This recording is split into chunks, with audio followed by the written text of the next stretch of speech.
अंमली पण करतोय आता. या सगळ्या गोष्टी आपण अवतीभोवती आपल्या ज्या गोष्टी बघतो त्या आपल्यामध्ये यायला पाहिजेत. या उद्देशानं आपण या गोष्टी करायला पाहिजेत. मला जो विषय आज मॅडमने दिलेला आहे ते आपण पुस्तक परीक्षणाबद्दल आज बोलणार आहोत. पुस्तक परीक्षण करायचं म्हणजे काय करायचं की माणसाचा एक स्वभाव आहे की आपल्या अवतीभोवती दिसणाऱ्या गोष्टींचं आपण मूल्यांकन करतो. मग तो माणूस असू दे, मित्र असू दे, आपल्या घरचे असू देत, हा कसा, तो कसा, ती कशी, ते कसे, तो, ती, त्या, सर्वजण जे आपण प्रथम पुरुष एकवचनी शिवाय जे काय आहे त्याचं आपण मूल्यांकन करत असतो. ही मूल्यांकन करण्याची जी काय आपला स्वभाव आहे तो जन्मजात आपल्याला मिळालेला आहे.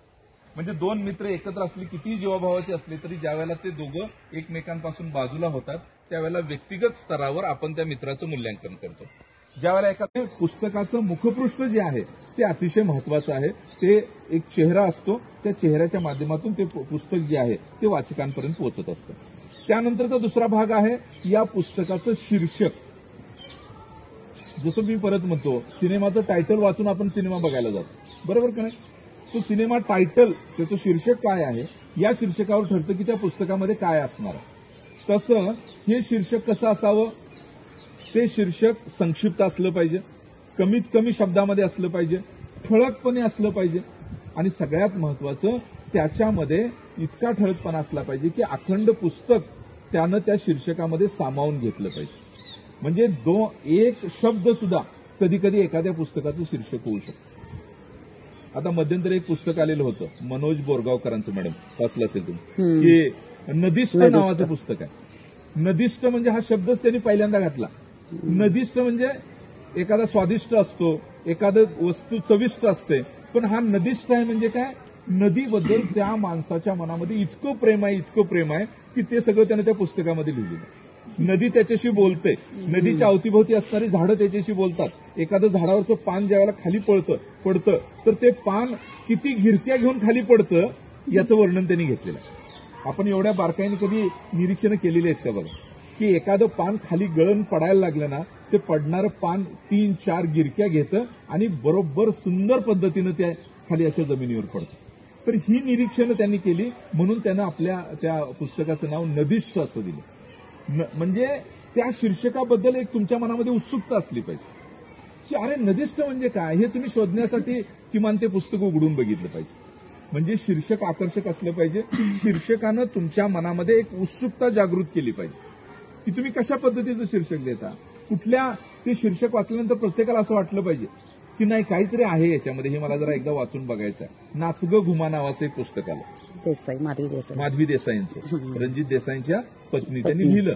इतका मोठा लेखक रणजित देसाई आणि त्यांच्या पत्नी लिहितात नाच ग घुमा.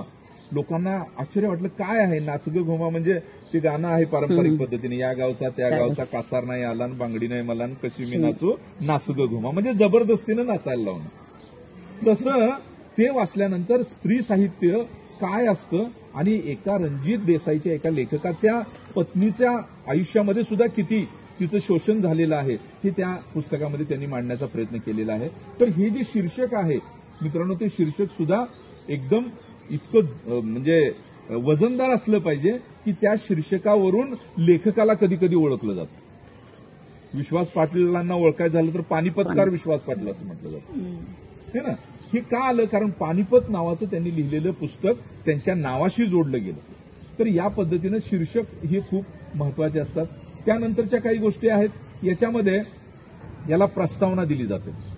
प्रस्तावनेमध्ये काय असतं, त्या पुस्तकाची एक थोडकीशी ओळख असते. म्हणजे 2 पानामध्ये त्या पुस्तकाची ओळख दिलेली असते. त्या ओळखीच्या माध्यमातून आपल्या लक्षात येतं ते कोणतरी लिहिणारा एखादा या पुस्तक वाचक, याचा एखादा मोठा साहित्यिक असतो, समीक्षक असतो, तो त्याची प्रस्तावना लिहितो आणि त्याच्या पुस्तकाच्या सुरुवातीला ती प्रस्तावना छापली जाते. त्यानंतर मलपृष्ठावर पुस्तकाचं, ज्याला आपण काय म्हणतो ब्लर्ब जे आहे, त्याला शब्द इंग्लिशमध्ये ब्लर्ब आहे, मराठीत मला वाटतं सार म्हणतात त्याला, ते मलपृष्ठावर आलं पाहिजे की हे पुस्तक वाचकांनी हातात घेतल्यानंतर ते वाचल्यावर आपल्या लक्षात आलं पाहिजे की त्याच्या आत काय आहे. तर हे ब्लर्ब सुद्धा तितकंच आकर्षक असलं पाहिजे, कमीत कमी शब्दांमध्ये असलं पाहिजे. आणि तो लिहिणारा जो असतो तो एखादा समीक्षक असतो, तो नामवंत जर समीक्षक असेल आणि त्यानं जर त्याचं ब्लर्ब लिहिलं असेल तर वाचक पहिल्यांदा ते पुस्तक उचलतो, हातात घेतो आणि मग त्याच्या लक्षात येतं की अरे नाही बाबा, या लेखकानं जर, या साहित्यिकानं जर याचं ब्लर्ब लिहिलं असेल तर निश्चितपणे हे पुस्तक चांगलं असलं पाहिजे. तर हे पुस्तक वाचकांनी वाचावं याच्यासाठी जेवढे काही गोष्टी आहेत हे सगळं त्याच्या मुखपृष्ठावरून, शीर्षकावरून, प्रस्तावने